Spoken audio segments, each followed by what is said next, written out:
Sydney, Australia, a thriving metropolis.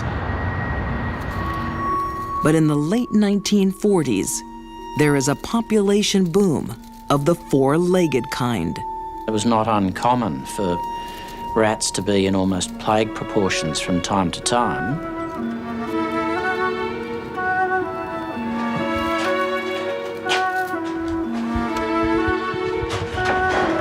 In her small tenement home, Caroline Grills is fighting a losing battle.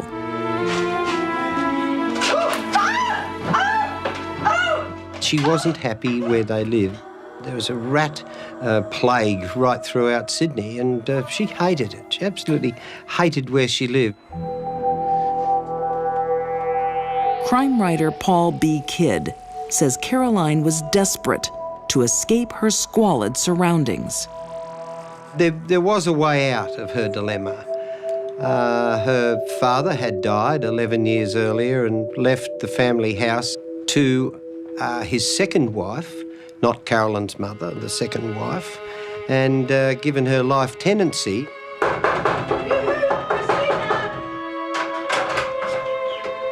Caroline's stepmother has a lovely home in a wealthy suburb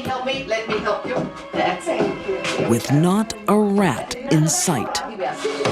So she began visiting her and popping over with nice cake and some lovely other goodies she cooked in the oven. She's a very good cook. I better make it. No, dear. You let me look after you. I'll make the tea. Caroline will eventually inherit the family home. Over here, dear. Oh. The kettle's up here. Over there. All right. But her stepmother Over there in a minute. will have to die first. Just here. Oh.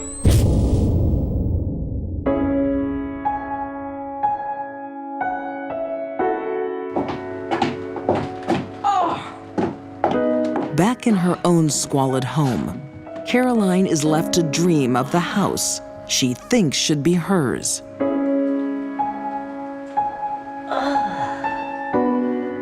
Until the rats she so despises get her thinking. People don't wake up one morning in their 50s and decide to kill unless they've been thinking about it. We find that with killers, they fantasize about killing down to the last detail over and over and over. Soon, Caroline Grills finds any excuse to drop in on her stepmother for some cake and tea. Oh, and how did you get? Oh, lovely. You've nearly finished it. The dear old love, her stepmother, fell very, very ill. Her hair started to fall out. She couldn't see anymore. She was going blind. Oh, doctor, she's in here.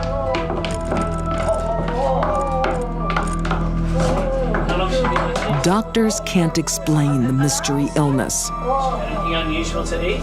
No, just tea and cake, nothing. One woman knows exactly what the cause is. Rat poison containing thallium. Thallium is actually an element. It's located in the atomic table between mercury and lead. It's a lethal substance, familiar to forensic pathologist Janis Amatuzio. As a poison, thallium is absolutely ideal. It is odorless, it is tasteless, and it's easy to dissolve in liquids. Death from thallium poisoning can be quick, and if it is, that's merciful. If a less than lethal dose is given, More tea, that's it. their hair will fall out, nausea and vomiting will be unbearable, their limbs will be in terrible pain. It's a dreadful way to die. The tragic death of her stepmother has a happy result for Caroline Grills. She inherited the house from her stepmother when her stepmother had passed away from what was at the time an unexplained illness. She has her dream home, and no one suspects what a dear old lady did to get it. She was just an ordinary suburban mum to look at, and she was just one of those people that if she walked by, you wouldn't even notice her. It had to be very exciting for Caroline to know that she was above suspicion. She was a little old lady living a lie. Caroline Grills has stumbled upon the perfect poison. And now, there's no stopping her. She was one of the worst types of serial killers this country has ever known.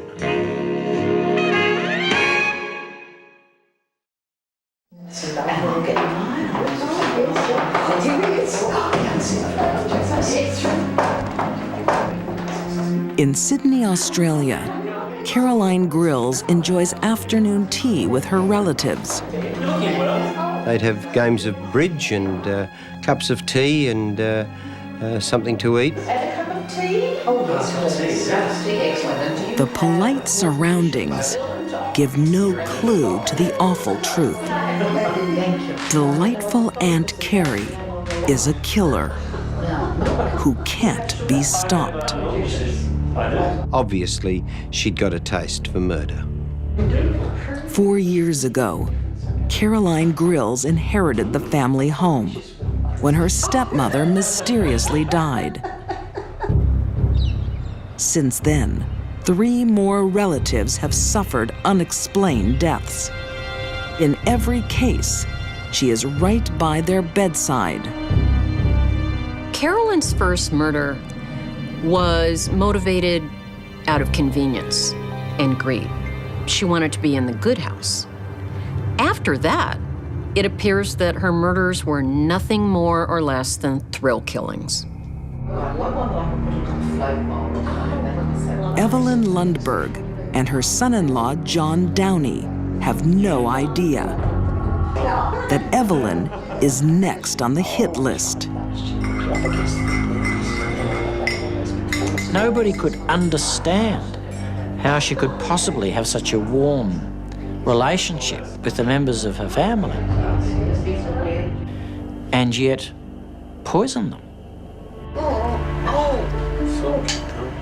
Within days, Evelyn falls deathly ill. Her hair started to fall out.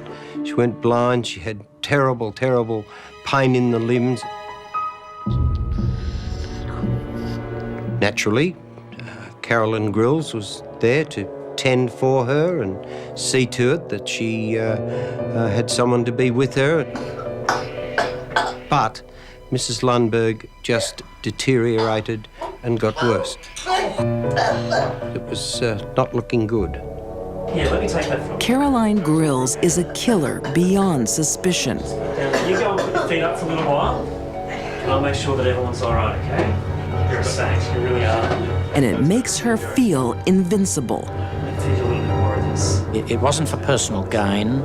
It was for a mixture of being in control, having control of someone else's life, but also a sense of I'm the only one who knows what the real cause of this illness is. So there's a sense of power behind it. Her secret weapon is rat poison. I think that it became the poison of choice for those who were minded to poison other people. As John Downey's mother-in-law recovers in the hospital from her strange and sudden illness, he discovers it has struck someone else. John's suspicions were aroused during the arrest and trial of one Gladys Fletcher, who had allegedly poisoned her husband, the local rat catcher. The symptoms were exactly the same as Evelyn's. John suspects that Evelyn is also being slowly poisoned. But to prove it, he needs to catch Aunt Carrie in the act. Evelyn Lundberg will be the bait. When Evelyn Lundberg was finally well enough to come home, the Downies made sure that Aunt Carrie was aware of it. Of course, she came to pay a visit with some lovely things to eat.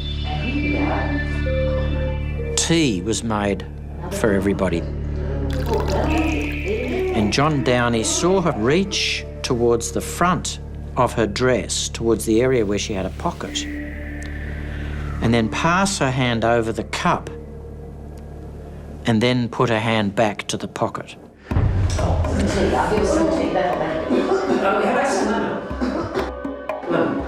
It'll go really well with the tea. Good idea.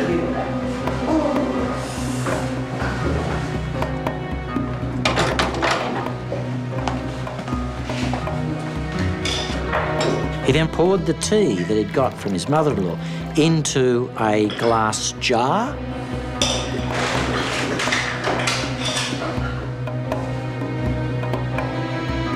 Which he eventually took to the police when he voiced his suspicions.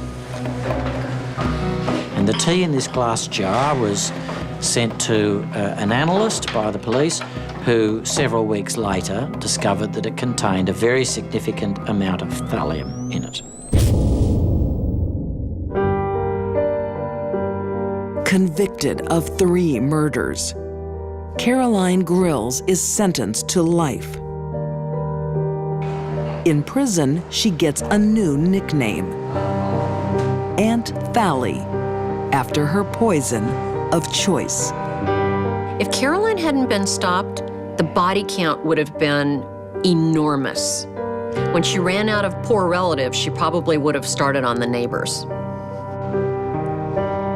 There was no monetary gain, there was no sexual gain. She simply enjoyed it.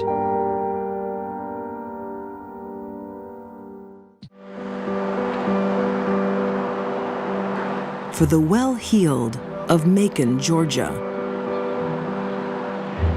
there is only one place to lunch in 1947. It was a real good restaurant. The judges ate there, the doctors, lawyers, people that lived and worked downtown would all go in there for lunch and for coffee during the day. Something brings customers back. That something is 25-year-old Anjet Lyles.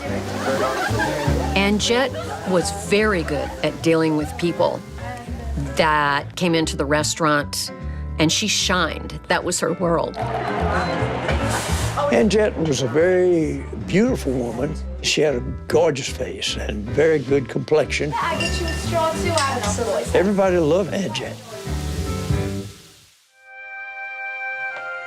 Judge J. Taylor Phillips remembers the service at Lyle's restaurant as a young lawyer. She would come and sit with you sometimes and talk with you. And she was just a nice person. But Anjet's thrilling career is about to be ripped from under her. Her husband, owner Ben, has had enough. What are you doing outside? How's Kim? What's going on? I sold it. You sold it? You sold the restaurant? What happened? Ben sells the family restaurant, along with his wife's dreams. Baby, it's worth twice that. I'm sick of running this place. Oh, you're I'm sick of running this place. Well, that's just fantastic, okay? But he will regret it. She tried to cast all kinds of spells. She had all these candles that she burned. Green was for money, and red was for love. Of course, the black candle was for death. Anjet believes in black magic. But when she really wants something, she also turns to more practical agents. She used an ant poison. It was called taro ant poisoning, and it was supposedly very sweet to attract ants.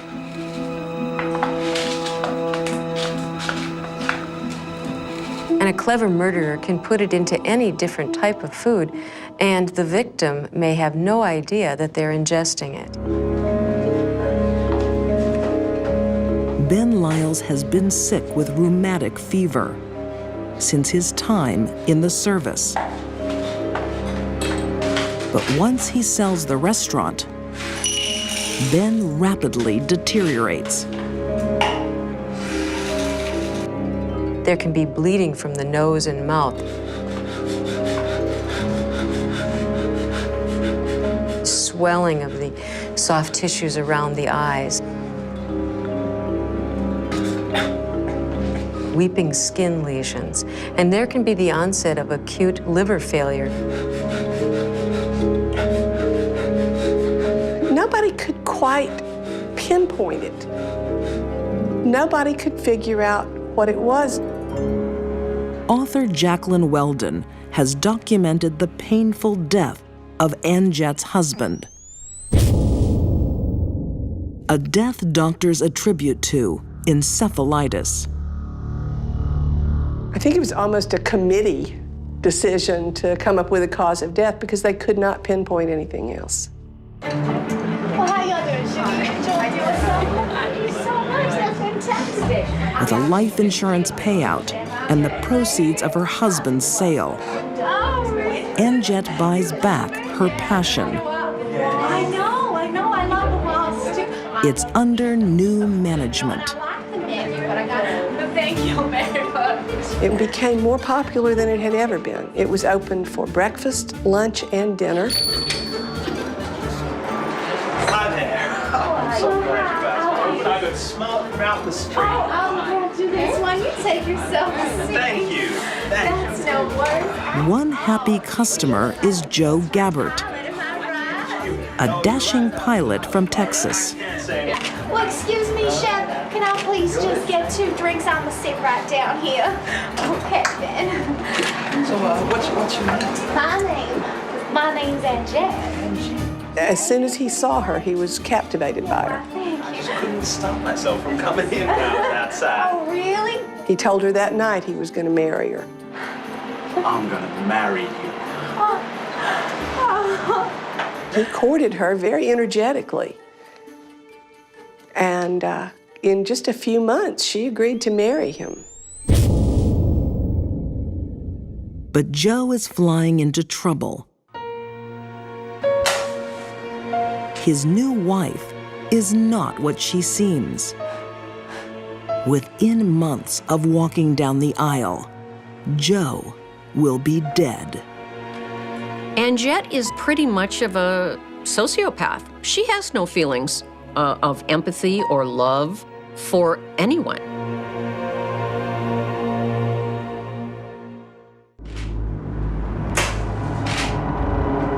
Before she's 30, Ann Jett Lyles has been widowed twice. The secret to her misfortune: arsenic poison.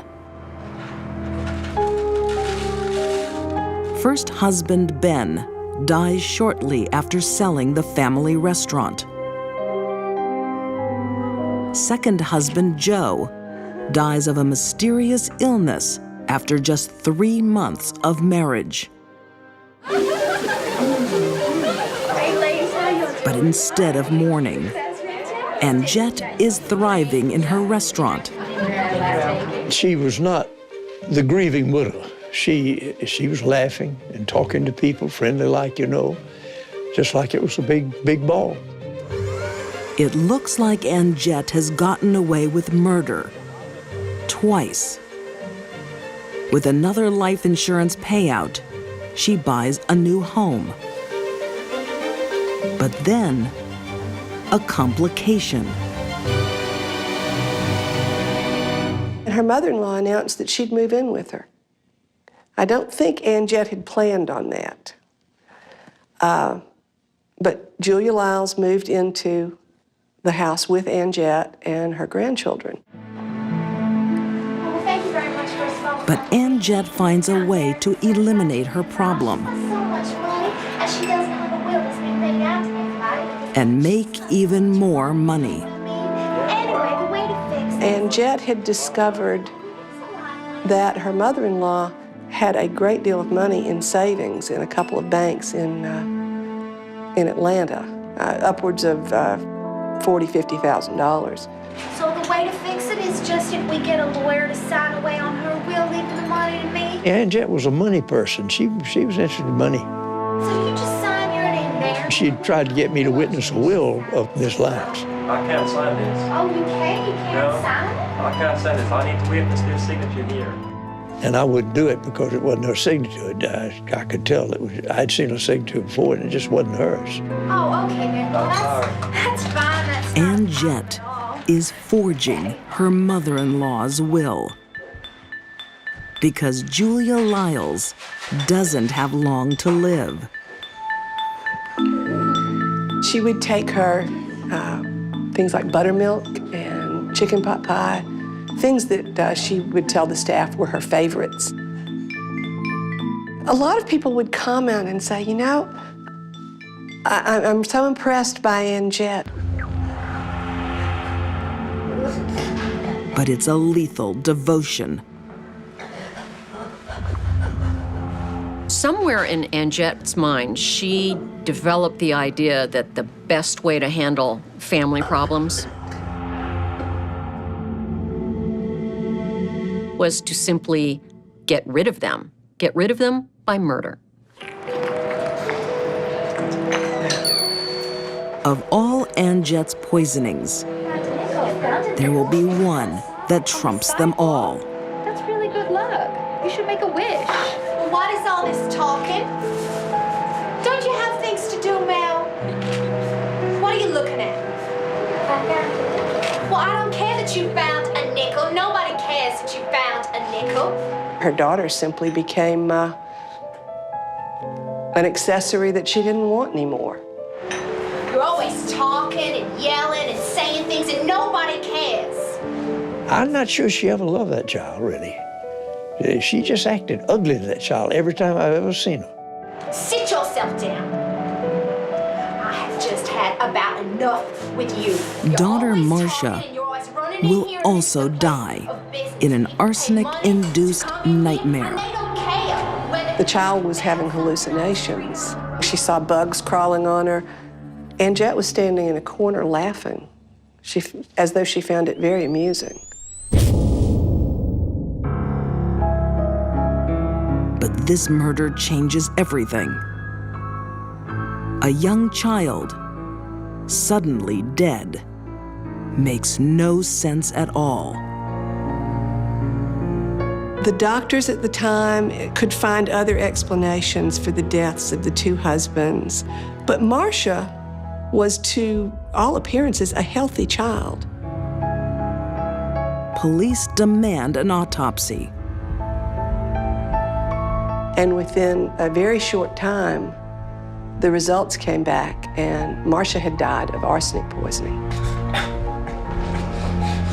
They exhumed Ben Lyle's body, and they exhumed Julia Lyle's body, and again found traces of arsenic in both of those bodies. Ann Jett's secrets are finally revealed. Far from the vivacious host with a run of bad luck, she's a serial killer with no mercy. People just could not believe that this woman that they thought they knew so well and liked so much could have done this. It was just a shock to see what kind of real person she was. Ann Jett Lyles is convicted of multiple murders and sentenced to death. But she appeals on the grounds of insanity and is diagnosed a paranoid schizophrenic. She said, well, they think I'm crazy. If they don't think I'm crazy, they're going to fry my ass, so they have to think I'm crazy. Ann Jett is spared execution and lives out her life in an asylum. She dies of a heart attack at age 55, but her charm survives to this day. A lot of people never thought she was evil. I think a lot of people thought that she was just had some mental quirk and that caused all of it, and it really wasn't her fault. And Jett was a very high-functioning, dedicated, driven, successful businesswoman. That is not a description of a paranoid schizophrenic. Ann Jett was crazy, like a fox.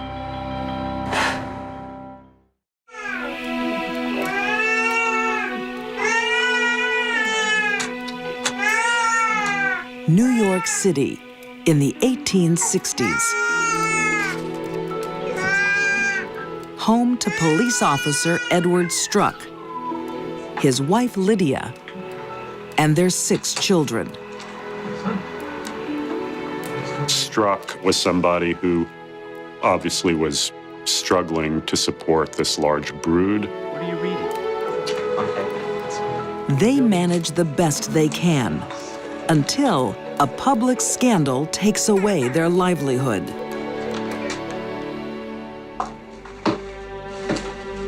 Edward, dear. You're home. I am. You said you had something to talk to me about. I have. Not good news. What is it? I have lost my employment. Struck's career as a police officer came to a very abrupt end. Edward, how did this happen? I don't know. They say it was an impropriety. An impropriety? What does He was accused of cowardice, and he was fired from the force. God. Well, Edward, what's going to happen to us? I don't know. The shame is too much for Edward. How are we going to eat? He plunged into a depression and became increasingly really a kind of housebound invalid. Who is going to feed us? He started to become a heavy burden on the family. A burden his wife Lydia does not wish to carry.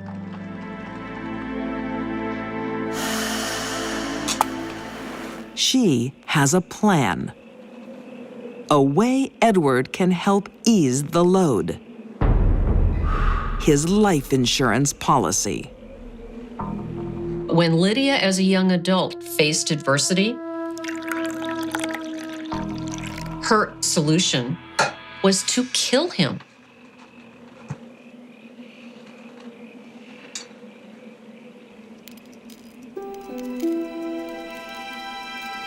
Edward's tea will have an extra ingredient today. Arsenic. Easily obtained in the 1860s.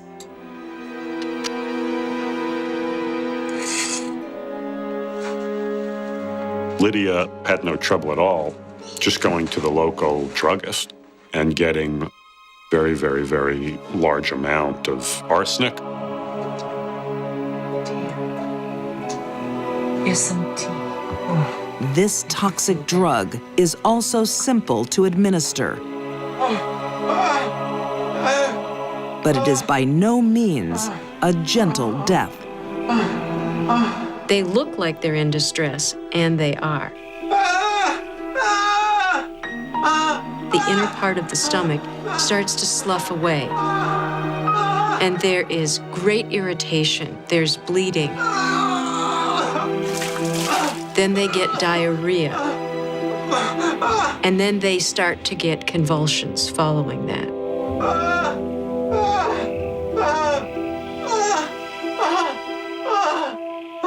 Edward Struck probably suffered more than Jack the Ripper's victims. Jack the Ripper murdered his victims very, very swiftly.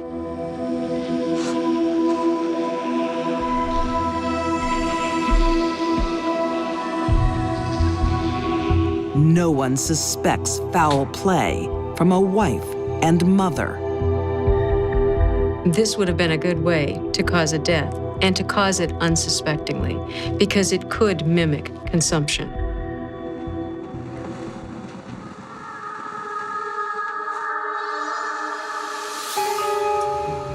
One death is not enough for Lydia. Now, she has a hunger for more than money. I think Lydia had developed a taste for murder. And those closest to her are the most in danger.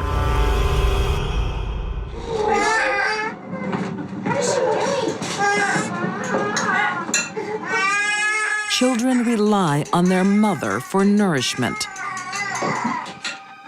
But tonight, Lydia is serving death. Lethal doses of arsenic.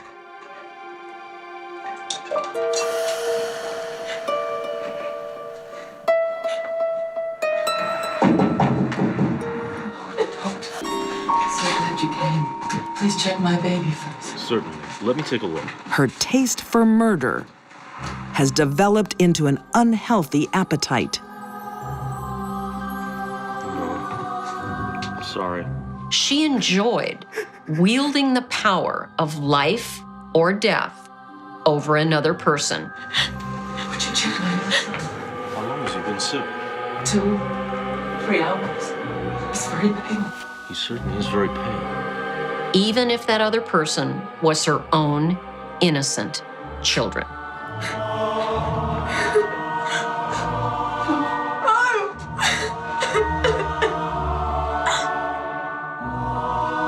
Once Lydia starts killing, she can't stop. We don't know exactly what made Lydia tick. What we do know is that by the time she was a young adult, a young mother, Very good for your cough. she was a sociopath.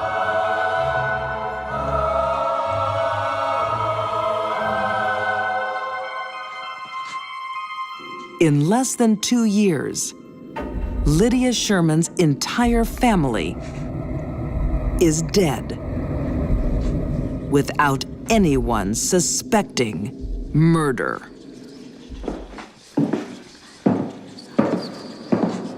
One would think that would have been enough. She was free of her family. She was free to do anything she wanted now. But she chose to marry again.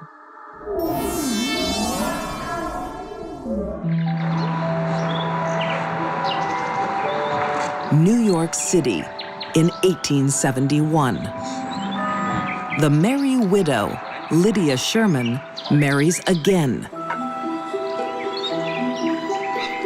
Wealthy Connecticut farmer Dennis Hurlburt has no idea he's in love with a serial killer. Male serial murderers tend to prey on strangers, whereas female serial murderers tend to prey on acquaintances and loved ones and family members, people they have some sort of intimate relationship with.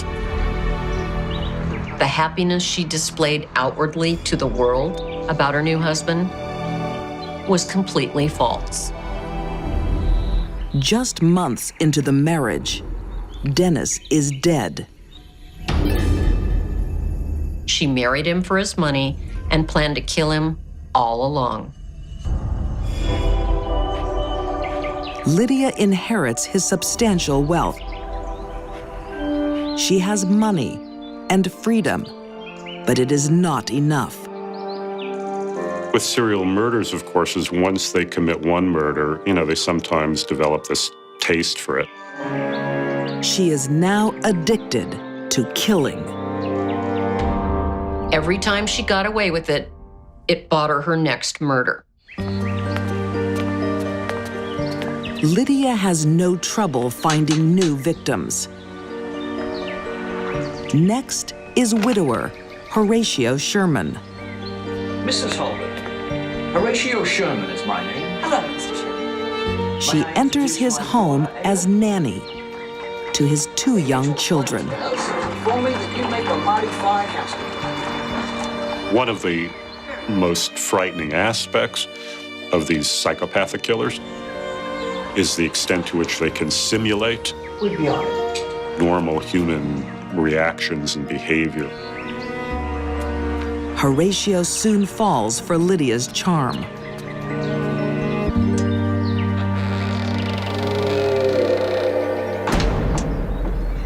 She then married her final husband, and the one who, gave her the name by which she is best known, Lydia Sherman.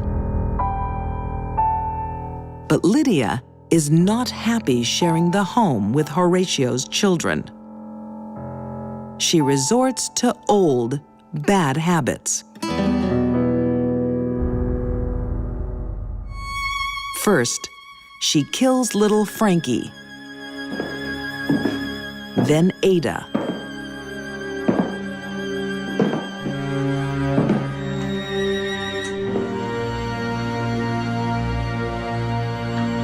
For Lydia, killing took on a nature of its own.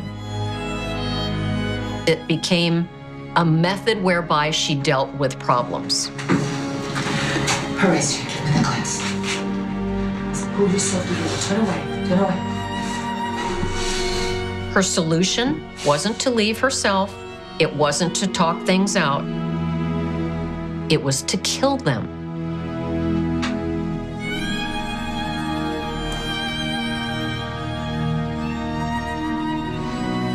Her heartbroken husband turns to alcohol. I'm sorry, sweetheart. I'm so sorry. Just leave me be. Please, go now. It is a fatal mistake.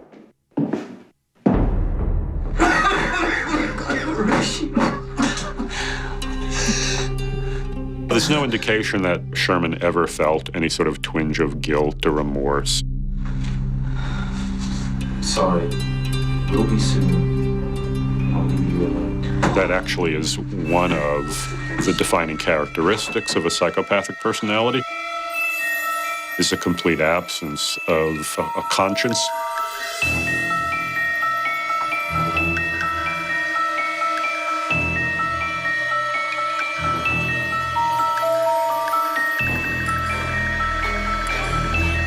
But this is the last time Lydia will enjoy the pleasure of killing. The family doctor orders an autopsy. Massive doses of arsenic are discovered.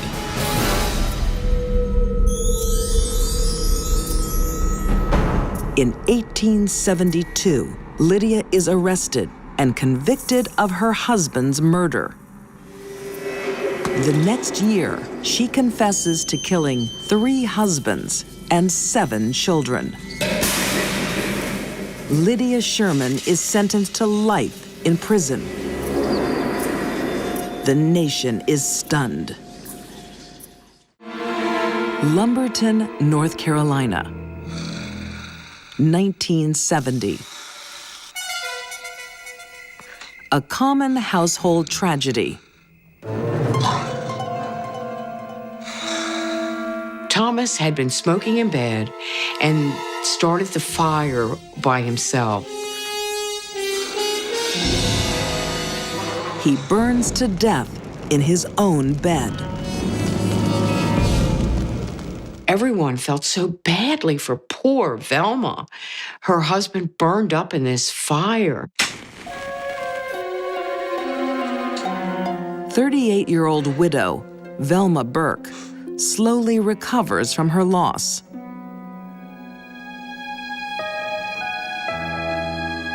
But 3 years later, tragedy strikes her new partner.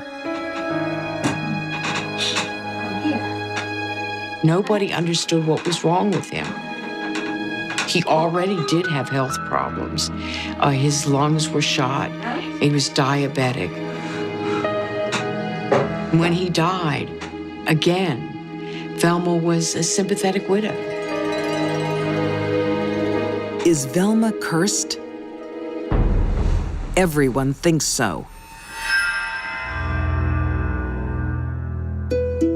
Indeed, Velma has known suffering since she was young.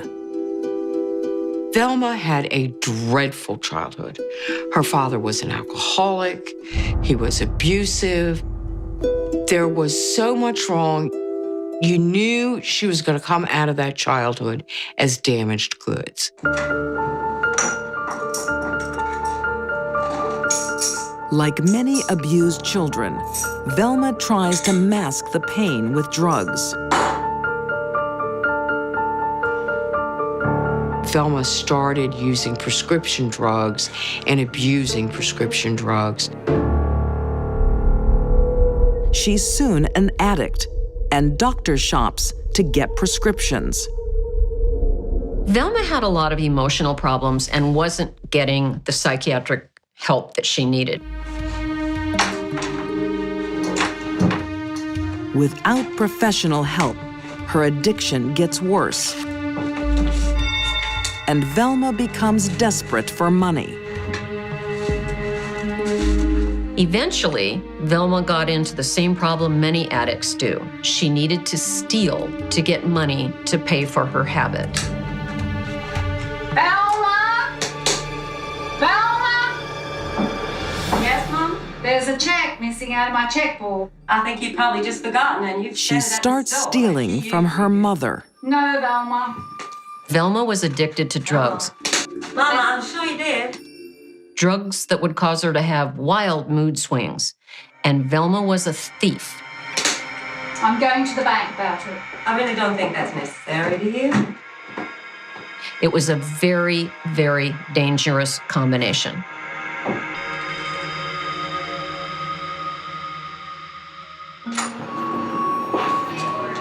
Velma is a desperate addict who has developed a unique coping mechanism: murder. I should take over the care of my mother now. She needed money. She didn't want to get caught. She needed the money to medicate because of the pain that she had. I bought you some soup. I can't eat. I'll make you better in no time. The whole thing became a vicious cycle for her. You always say homemade is best. The weapon of choice is arsenic. Come on. Come on home. That's it. Okay. Take it slow. Just a little sip. Poisoning became a way of trying to deal with a problem that she didn't know how else to deal with. All right. You have a little rest and we'll try again later, huh? With arsenic, it's very simple to drag the process out. You just give them not quite enough until it all accumulates in your system and they get sicker and sicker and die.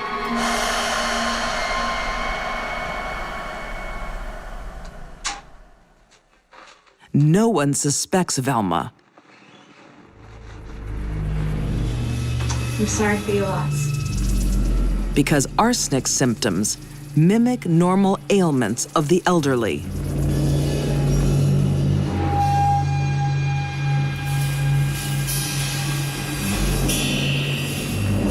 Velma doesn't get caught for murder, but she does for check fraud.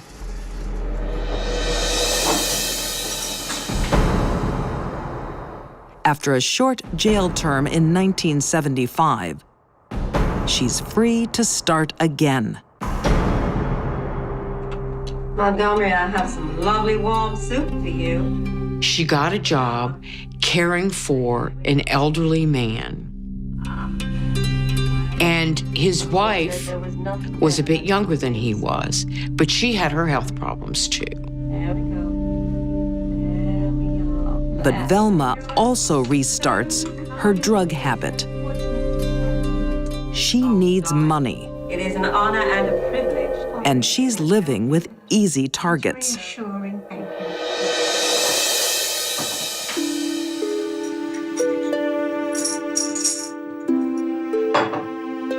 anyone around her that made her angry or frustrated or threatened her existence, her freedom, revealing that she was a thief, was in danger of Velma's wrath. There you go.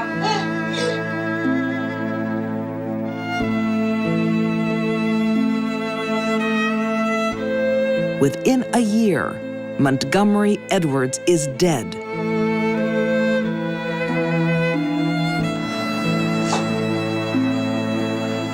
One month later, Dolly also dies. Murder became a maladaptive behavior for Velma. But it worked. And every time she did it, she got away with it for years. Velma's circle of death is far from over.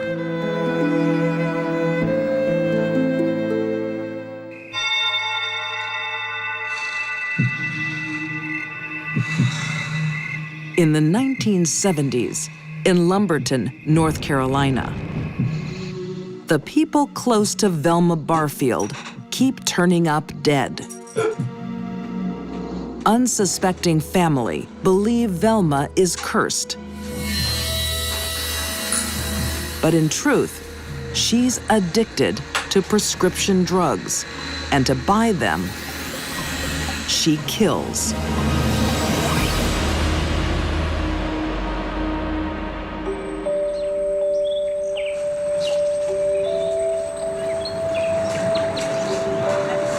In 1977, Velma meets Stuart Taylor. He was, by all accounts, a nice young man. They had a good relationship initially. It wasn't long before Velma moved in with Stuart and they were living together. Stuart has no idea who the real Velma is.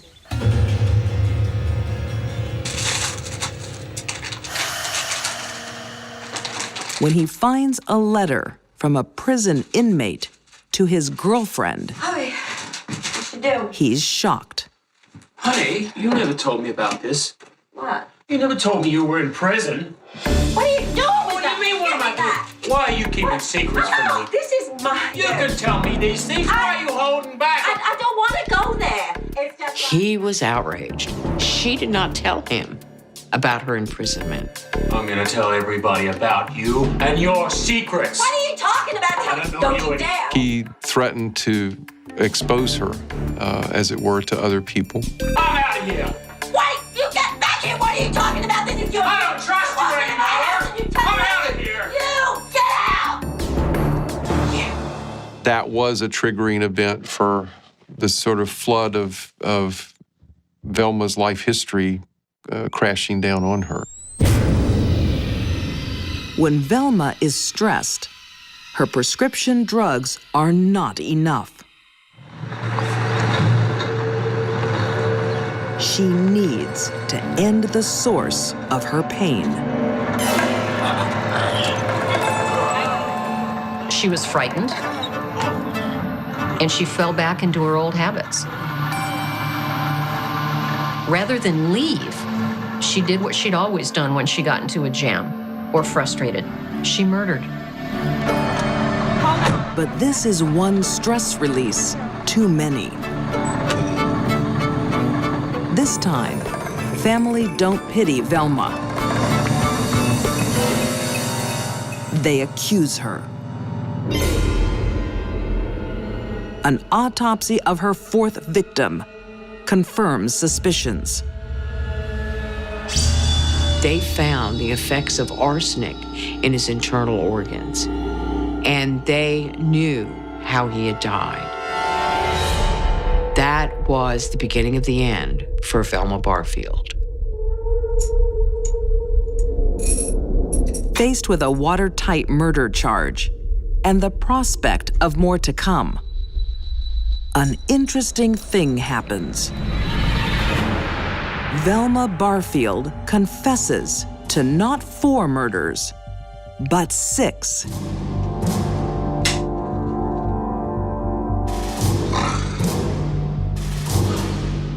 Her first husband, Thomas Burke, didn't leave his cigarette burning. Velma set him on fire.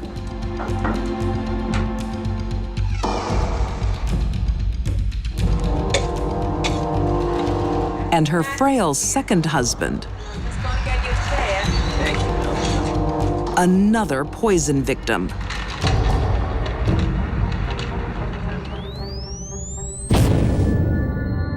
The surprises don't stop there. Sentenced to death, Velma is locked away from the prescription drugs that fueled her killing. She becomes the angel of death row. The people in the prison found that she was a really good counselor for disturbed young women. And they would often put the most disturbed young women in cells next to Velma, knowing that she would soothe them. Could Velma ever make up for the 6 lives she took? Only she knows. On November 2nd, 1984, Velma Barfield is executed by lethal injection. She could have become a teacher, a counselor, a pastor. She could have spent her life doing good works instead of hurting people. Post County 201. 76 low. Roger that. There are certain women who are attracted to cops. Cop County, go to job 791. Roger. Lynn Turner is one of those women. Some women have a neurotic attraction to power. Very good. Even better I've seen you. And uniforms, badges, they represent power and authority in our society. Working in police radio dispatch, the glamorous 22-year-old is surrounded by the men she craves. But Lynn Turner's smile hides a darker side. She has an aggressive personality, manipulative personality, a controlling personality. In Cobb County, Georgia, police officer Mike Archer knew her as a woman to keep well away from. She didn't have a real good reputation, and she was just kind of sneaky. Lynn was dangerous to any man who had a wallet and a badge.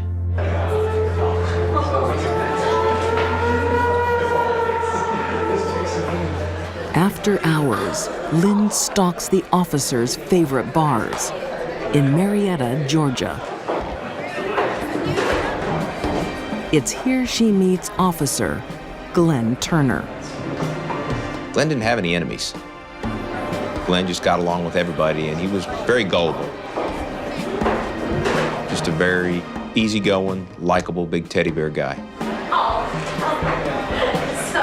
Singled out by the sexy brunette, Glenn falls quickly under her spell.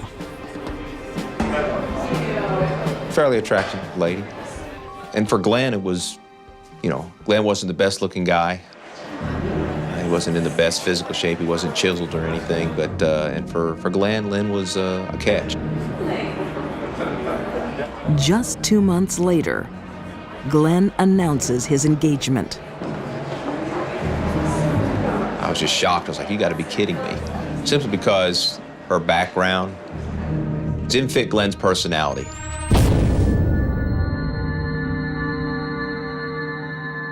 I missed you. I missed Jetta. Oh, thank you. Hey, let me pop. Oh, okay. It seems like a happy marriage. But Glenn soon finds his classy wife is a big spender. Sweetheart. So, tell me about your day. Lynn would use sex and gifts to get a man interested in her. But once she married Glenn, the sex stopped. She wasn't really in love with him. She was in love with what his money could do for her. 2 years on, Glenn Turner has had enough.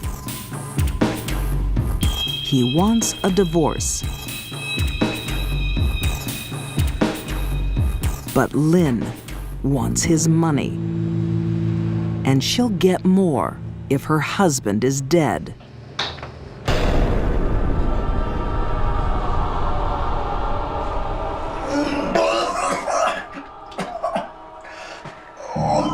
Then, Glenn is struck by a mystery illness. I mean, just called me on the phone, said I'm just so sick. I've had extreme diarrhea. I mean, I'm throwing up. I've been throwing up for 2 days. I can't stop. I don't know what's wrong with me. I feel like I'm about to die.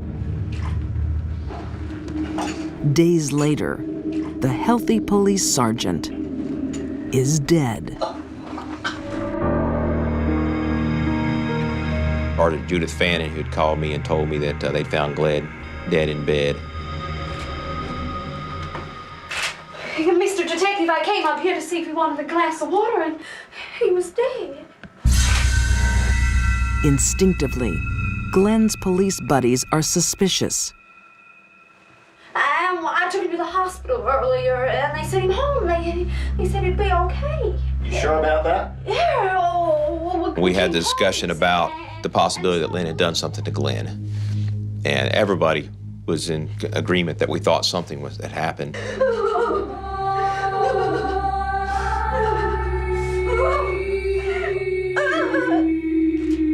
But the autopsy says a virus simply caused Glenn's big heart to stop. Get me out of here. I accepted it. I said, okay, you know, he got sick, and he pretty much, that's what got him.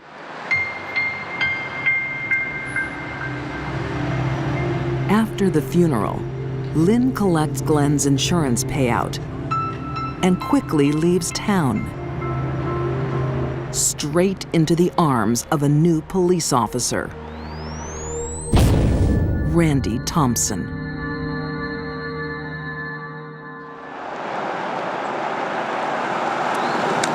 Six years later, Mike Archer gets a chilling phone call. 76 Florida, Lieutenant. And I said, what is it? He goes, no, you really need to sit down. I sat down, and he said, they found Randy, and Randy was about 32 years of age. He said, they found Randy dead in his bed yesterday morning. His mind races to one conclusion. I mean, then I knew she had done something. I knew they were going to be connected. I mean, I was just skin, my hair was all up on the back of my neck. I mean, it was just my heart was pounding. I said, something's up, something's up.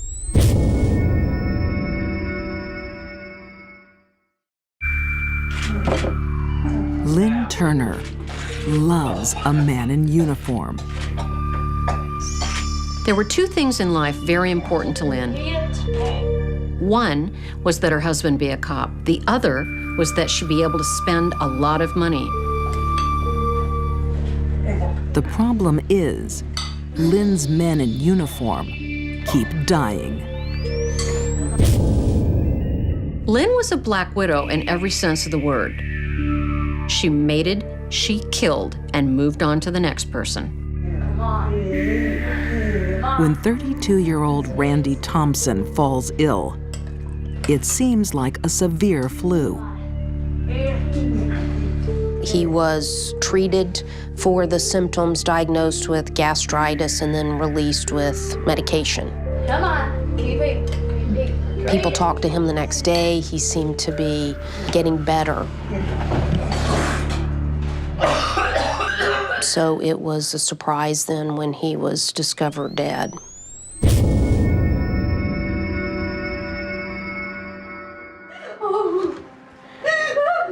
On its own, Randy's death doesn't seem strange. But Lynn Turner has lost a man before. Oh, get away from me! Oh, my baby! Glenn Turner's sudden death left his fellow officers suspicious. When they hear about Randy Thompson, they hit the phones. I knew right then that Lynn had, murdered both of them. And there was no doubt in my mind Lynn married both of them, and both of them was for money. Get me out of here. For money and for greed.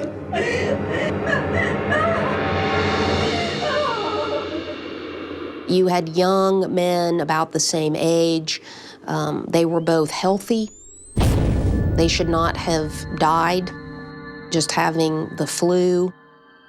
What these two men had in common at the times that they died were this woman. A red flag is up. The medical examiner is looking for something suspicious. During the autopsy of Randy, the medical examiner discovered crystals in the kidneys, which was an indication of poisoning.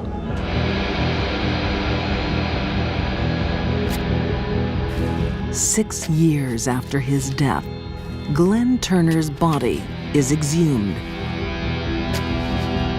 He, too, has an awful secret. Ultimately, they both died of ethylene glycol poisoning.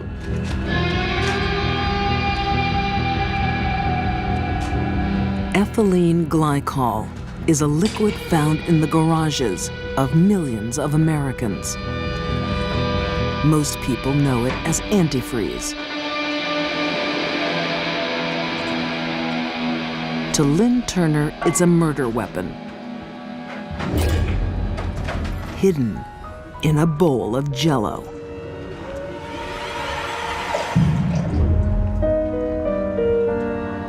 Ethylene glycol is a slightly sweet, odorless substance. It can be disguised rather easily in Jell-O or tea or a soft drink.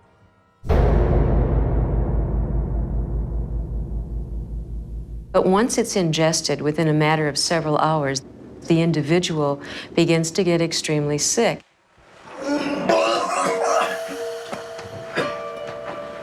They will experience headache, confusion, abdominal pain.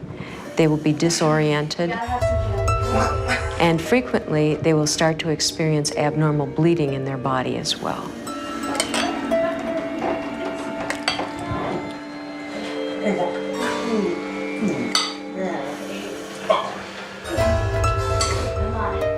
At any time, certainly while she watched these men suffer, she could have decided that she didn't want to do this, that it was not the right thing to do. She actually had the opportunity to stop it. Lynn killed with antifreeze because it was easy. She didn't have to get dirty or bloody or stab him or anything like that. And she could secretly put it in something he was eating or drinking and quietly kill him. She thought she could get away with it. Found guilty of 2 counts of murder. She was sentenced to life without parole. When they said guilty, guilty, guilty, I mean, it was just, it's like a load had been lifted off of you. I mean, it was just like, thank God. Especially for Glenn's family. I think she's broken and can't be fixed. And there's just some inner core to her that she doesn't have, that bit of humanity that the rest of us do. Lynn Turner died in prison in August 2010.